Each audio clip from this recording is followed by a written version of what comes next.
नमस्कार CSK news में आप सभी दोस्तों का एक बार फिर से बहुत बहुत स्वागत है। दोस्तों आज हो गया है 7 जनवरी, जो फटाफट ब्रेकिंग न्यूज़ निकल के आ रही है। दोस्तों बड़ी खबर निकल के आ रही है, भारत चीन सीमा विवाद के बीच बड़ी खबर निकल के आ रही है। सीमा से चीन को बड़ा झटका, भारत को घातक कैलिबर बंदूकें देने जा रहा है अमेरिका। हवाई समुद्र में मजबूत होंगी भारतीय नौसेना, इसके बारे में आपको बताएंगे। इस बीच दूसरी बड़ी खबर निकल के आ रही है, फिलहाल एलओसी पे लॉन्च पैड पे तैयार 400 आतंकी, पाकिस्तान कर रहा भारत में घुसपैठ कराने की साजिश। भारत एयर स्ट्राइक करके उन आतंकियों को तबाह भी कर सकता है। बड़ी खबर निकल के आ रही है, जी हाँ, खुफिया से जो कुछ जानकारी मिली है। तीसरी बड़ी अपडेट निकल के आ रही है, फिलहाल जैकमा के इस खजाने यानी जैकमा चीन ने भारत के खिलाफ मांगा था डाटा, जैकमा ने देने से किया इनकार, तो चीन सरकार ने उनको गिरफ्तार कैद कर लिया। ये बड़ी खबर निकल के आ रही है, ये भी आपको बताएंगे। लेकिन इन सबके इतर यूपी में योगी सरकार ने शुरू किया mission Rohingya terror funding. Rohingya के मामले में 5 जिलों में एसटीएफ की ताबड़तोड़ छापेमारी, अब रोहिंग्या होंगे बाहर। बड़ी खबर निकल के आ रही है, कई संदिग्धों की हिरासत में लिए गए हैं। इस बीच अगली बड़ी खबर में आपको बताएंगे, बर्ड फ्लू के कहर के बीच 5 राज्यों में चिकन मटन बेचने पर लगी पाबंदी। जानेंगे इन सब के बारे में सब कुछ। बड़ी खबर निकल के आ रही है, तो एक एक करके आपको विस्तार से बताएंगे। जहां पर भारत और इजराइल की बड़ी कामयाबी, जमीन से हवा में मार करने वाली मिसाइल का किया सफल परीक्षण। 70 किलोमीटर के दायरे में दुश्मन होंगे ढेर, चीन के खिलाफ बड़ी तैयारी। तो सब कुछ जानेंगे करके, लेकिन उससे पहले अगर आप भी प्रधानमंत्री मोदी के नेतृत्व और सीएम योगी आदित्यनाथ के मजबूत नेतृत्व पे पूरा भरोसा करते हैं, तो इस वीडियो को लाइक करके अपना समर्थन दर्ज करें। उस देश की गौरवशाली इंडियन आर्मी के लिए भी जय हिंद लिखना मत भूलेगा। दोस्तों पहली बड़ी खबर निकल के आ रही है, फिलहाल सीमा विवाद के बीच चीन को करारा झटका, भारत को घातक कैलिबर बंदूकें देने जा रहा है अमेरिका। जी हाँ, चीन से सीमा पर तनाव के बीच और राष्ट्रपति जिनपिंग के उकसाने वाले बयान के बाद भारत सरकार ने नौसेना को और मजबूत करने की तैयारी शुरू कर दी है। इसी क्रम में भारत और अमेरिका के बीच 3800 करोड़ का एक समझौता भी हुआ है, जिसके तहत अमेरिका भारतीय नौसेना को 3 घातक कैलिबर बंदूकें देगा। कैलिबर बंदूकों के मिलने से नौसेना की ताकत पहले से भी और अधिक बढ़ जाएगी। भारत ने 127 mm की 11 मीडियम कैलिबर बंदूकों को खरीदने के लिए अमेरिकी सरकार को लेटर ऑफ रिक्वेस्ट इशू कर दिया है। जानकारी के अनुसार एक बार अमेरिका में नई बंदूकों का उत्पादन शुरू हो जाता है, तो फिर वे दूसरे देशों में सप्लाई करने के लिए तैयार हो जाएंगे। भारतीय युद्धपोतों पर अमेरिकी नौसेना की बंदूकों को नए सिरे से बदला जाएगा। मध्यम कैलिबर बंदूकें भारतीय नौसेना में पहली बार उपलब्ध होंगी और पहले की ही बंदूकों की तुलना में काफ़ी अपग्रेड भी होंगी। आपको बता दें कि पिछले 4 सालों में भारतीय नौसेना ने अपने अमेरिकी समकक्ष के साथ नज़दीकी संबंध विकसित किए, क्योंकि सैन्य बलों में अधिकतर नए उपकरण अमेरिकी के हैं। हम चलते हैं अगली अपडेट। फिलहाल लौसी पे लॉन्च पैड पे तैयार 400 आतंकी, पाकिस्तान कर रहा भारत में घुसपैठ कराने की तैयारी, भारतीय सेनाएं कर सकती हैं एयर स्ट्राइक।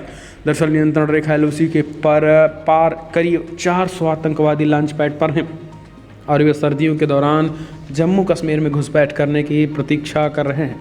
हालांकि घुसपैठ रोधी ग्रिड आतंकवादियों को भारतीय क्षेत्र में धकेलने के पाकिस्तान के प्रयासों को विफल करता रहा है। सुरक्षा अधिकारियों ने बुधवार को ये जानकारी दी। एक शीर्ष पुलिस अधिकारी ने बताया है कि फिलहाल जम्मू कश्मीर में नियंत्रण रेखा पर सर्दियों में भी आतंकवादियों को भारत में धकेलने की कोशिश कर रहा है, जबकि भारी बर्फबारी के कारण सीमा से सटे पर्वतीय इलाके और दर्रे बर्फ से ढके हुए हैं। उन्होंने कहा है कि 2020 से 44 आतंकवादियों द्वारा घुसपैठ के लिए किए जाने की खबरें भी सामने आई हैं, जबकि 2019 में यह संख्या 141 और 2018 में 143 थी। लेकिन आपको बता दें कि भारतीय सेनाएं कभी भी एयर स्ट्राइक भी कर सकती हैं। एयर स्ट्राइक करके पाकिस्तान को मुंहतोड़ और करारा जवाब उन आतंकियों को भी ढेर किया जा सकता है। हम चलते अगली अपडेट। फिलहाल जैकमा के इस खजाने पर थी चीन सरकार की नज़र, नहीं दिया तो शुरू हुए बुरे दिन। जी हाँ, आपको बता दें चीन के अरबपति अली बाबा के चेयरमैन जैकमा के गायब होने की वजह अब धीरे धीरे छन कर सामने आने लगी है। चीन सरकार जैकमा से उनके भारतीय उपभोक्ताओं का डाटा हासिल करना चाहती थी। जैकमा इसके लिए कतई तैयार नहीं थे। इसके बाद उनके लापता होने की खबर सामने आने लगी। आज दुनिया में डॉलर के मुकाबले डाटा का मूल्य कम नहीं है। डाटा किसी भी उद्योगपति के लिए वो स्रोत है जिससे डॉलर कमाया जा सकता है। अमेरिकी अखबार वॉल स्ट्रीट जर्नल के अनुसार चीन की एजेंसियां चाहती थी कि भारत समेत 35 देशों का डाटा उपलब्ध कराए। जी हाँ, अमेरिका भारत समेत 35 देशों के कुछ इम्पोर्टेंट डाटा चीन सरकार को जैकमा उपलब्ध कराएं।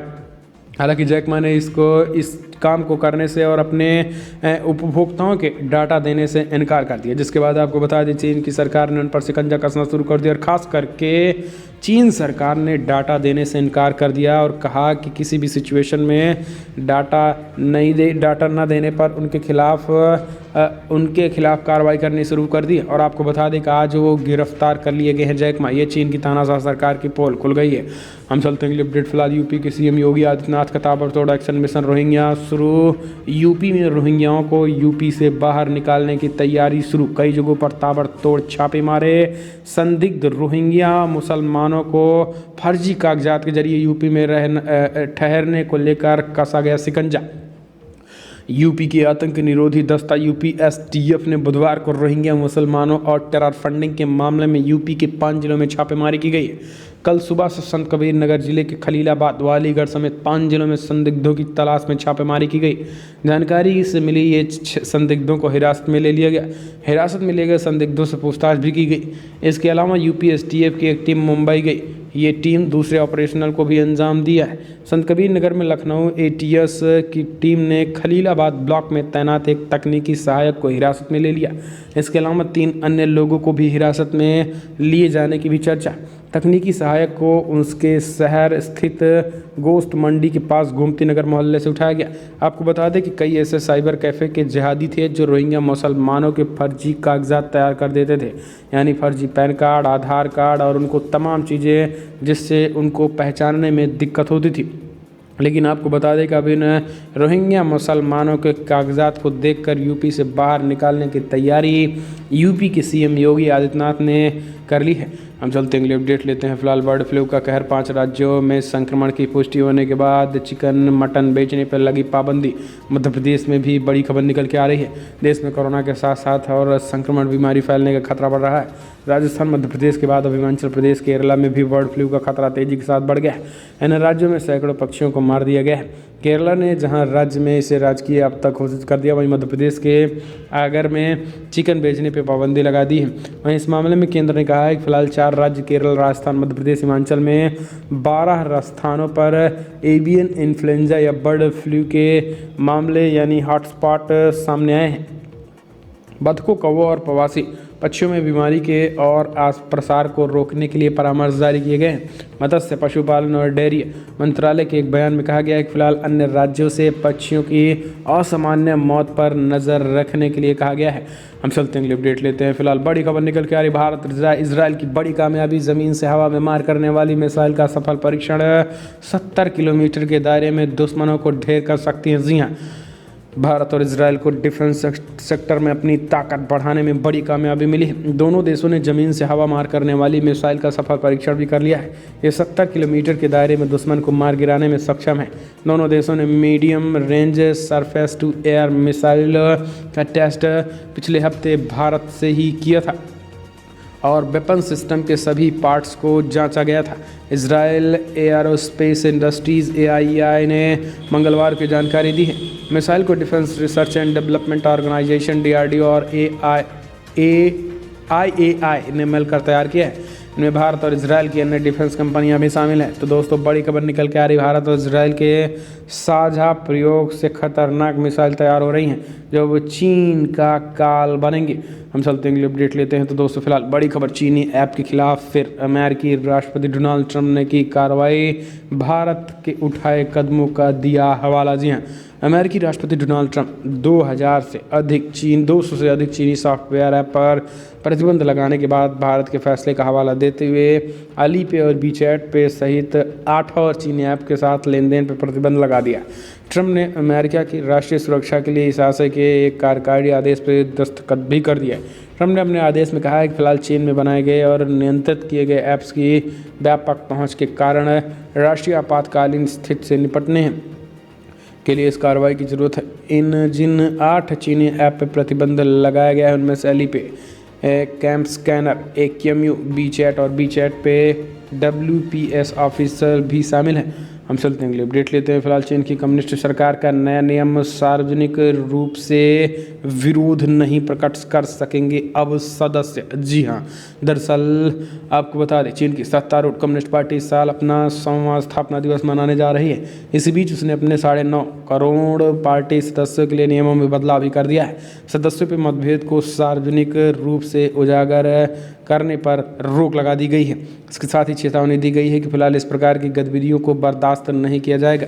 चीन की सरकारी समाचार एजेंसी सिंहुआ ने बुधवार को ये जानकारी दी है।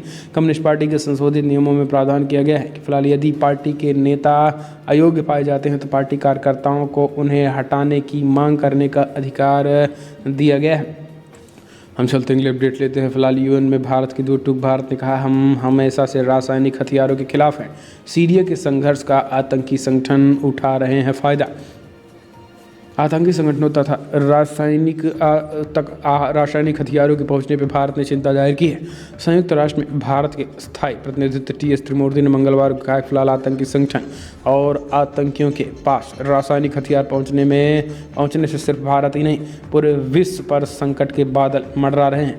सीरिया रासायनिक हथियार पर संयुक्त राष्ट्र सिक्योरिटी काउंसिल यूएनएससी मीटिंग में उन्होंने कहा है कि फिलहाल आतंकी संगठन सीरिया में सर्दियों से चले आ रहे संघर्ष का फ़ायदा उठा रहे हैं। वैसे ये पूरी दुनिया के लिए खतरा बन गए हैं। ऐसे में हम उनके खिलाफ लड़ाई को किसी भी कीमत पर कमज़ोर नहीं कर सकते हैं। उन्होंने कहा है कि भारत हमेशा सीरिया संघर्ष का व्यापक और शांतिपूर्ण हल निकालने के पक्षधर रहा है। समस्या का समाधान सीरिया के नेतृत्व में बातचीत और वहाँ के लोगों को ध्यान में रखकर किया जाना चाहिए। हम चलते हैं अपडेट। WHO की फटकार पर चीन व शर्मिंदा बोला, कुछ गलत फहमी हुई है। दरअसल कोरोना वायरस के उत्पत्ति स्थल की जांच के लिए दौरे की अनुमति देन में टोल मटोल पर विश्व स्वास्थ्य संगठन WHO ने चीन को जमकर फटकार लगाई है। WHO की झिड़की के बाद शर्मिंदगी का सामना कर रहे चीन ने बुधवार को कहा है कि फिलहाल विशेषज्ञों को देश की यात्रा के समय पर मंजूरी देने को लेकर बीजिंग और संयुक्त राष्ट्र की स्वास्थ्य एजेंसियों के बीच कुछ गलतफहमी हो सकती है। चीन ने हालांकि इसके बावजूद इस बारे में कोई संकेत नहीं दिए हैं कि वो WHO के विशेषज्ञों की टीम को बीजिंग आने की अनुमति कब देंगे। WHO की टीम दुनिया भर को महामारी का दंश देने वाले घातक कोरोना वायरस के उत्पत्ति स्थल का पता लगाने के लिए चीन का दौरा करना चाहते हैं। हम चलते हैं, अपडेट लेते हैं। फिलहाल बड़ी खबर निकल के आ रही है दोस्तों। प्रणब दा की किताब में दावा, भारत में विलय चाहता था नेपाल मगर नेहरू ने ठुकरा दिया था प्रस्ताव। पूर्व राष्ट्रपति प्रणब मुखर्जी ने पूर्व प्रधानमंत्री पंडित जवाहरलाल नेहरू को लेकर चौंकाने वाला दावा किया है। प्रणब मुखर्जी ने दावा किया कि नेहरू ने नेपाल को भारत में विलय करने के प्रस्ताव को खारिज कर दिया था। पूर्व राष्ट्रपति प्रणब मुखर्जी ने अपनी बहुचर्चित ऑटोबायोग्राफी द प्रेसिडेंशियल ईयर्स में दावा किया है कि पूर्व प्रधानमंत्री जवाहरलाल नेहरू ने नेपाल के भारत में विलय करने के राजा त्रिभुवन और वीर विक्रम शाह के प्रस्ताव को ठुकरा दिया था। उन्होंने ये भी कहा है कि फिलहाल अगर उनकी जगह इंदिरा होती तो शायद ऐसा नहीं करती। ऑटोबायोग्राफी द प्रेसिडेंशियल ईयर्स के chapter 11 my prime minister defence style different में ये दावा किया है। हम चलते हैं अपडेट। ईरान के खिलाफ खाड़ी के सुन्नी मुस्लिम देशों की हो रही है गोलबंदी। जी हाँ, 3 साल से भी ज़्यादा वक्त के बाद सऊदी अरब ने अपनी जिद छोड़ते हुए कतर के खिलाफ सारी पाबंदियों को ख़त्म कर दिया है। कतर को सऊदी अरब ने 2017 में ज़मीन, आकाश और समंदर तीनों मार्गों में बंद कर दिया था। इसमें सऊदी अरब को UAE, मिस्र और बहरीन का भी साथ मिला था। पिछले 3 सालों में कतर को इन पाबंदियों की वजह से खासी मुश्किलों का सामना करना पड़ा, लेकिन वो झुका नहीं। सऊदी अरब ने पाबंदी हटाने के लिए कई शर्तें रखी थी, लेकिन कतर ने एक भी शर्त को स्वीकार नहीं किया था। अब अचानक गल्फ कॉरपोरेशन काउंसिल समिट से पहले कतर को लेकर सऊदी अरब के रुख में बदलाव आया। सऊदी के किंग सलमान ने कतर के शासक तमीम बिन हमाद को इस समिट में शामिल होने के लिए आमंत्रित किया और ठीक उसके बाद कुवैत के विदेश मंत्री ने घोषणा की कि कतर से सारी पाबंदियां हटा ली जा रही हैं। तो दोस्तों, सुन्नी देशों का एकजुट होना, ये कहीं ना कहीं सुन्नी शिया देश ईरान के खिलाफ एक गोलबंदी के तौर पर भी देखा जा रहा है। हम चलते हैं, अपडेट लेते हैं। फिलहाल बड़ी खबर, जर्मनी ने कड़े प्रतिबंधों के साथ लॉकडाउन को बढ़ाया। ब्रिटेन ने भी 1.5 महीने लॉकडाउन को बढ़ाया। अमेरिका में नई लहर की वजह से ग्रैमी अवार्ड्स भी टले।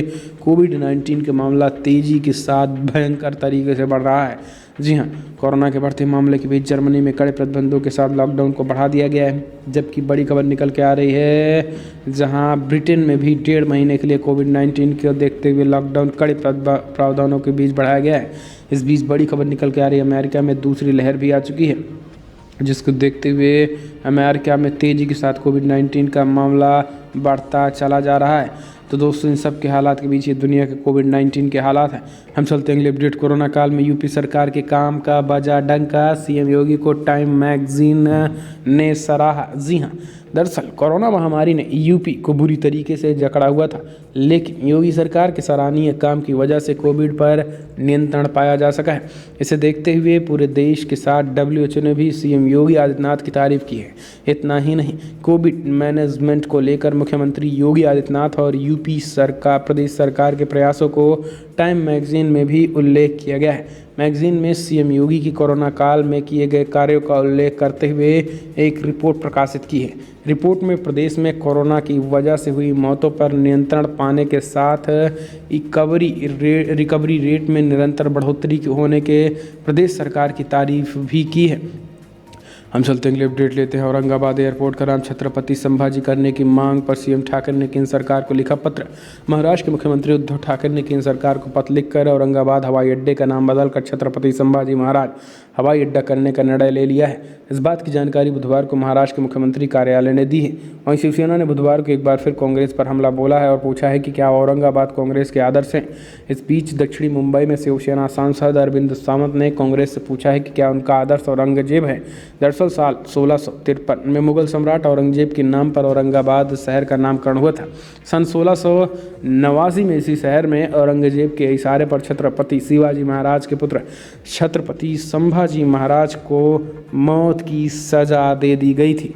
उधर भाजपा सांसद भागवत कराड़ ने इसको लेकर मंगलवार को केंद्रीय उड्डयन मंत्री हरदीप सिंह पुरी से भी मुलाकात की थी।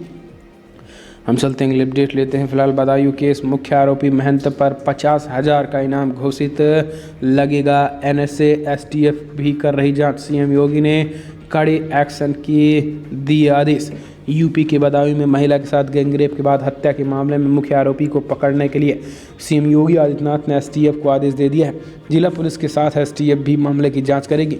साथ ही आरोपियों पर NSA के तहत कार्रवाई का आदेश दे दिया गया है। सीएम योगी ने कहा है कि बदायूं की घटना अत्यंत निंदनीय है। अभियुक्तों के विरुद्ध कठोरतम कार्रवाई की जाएगी।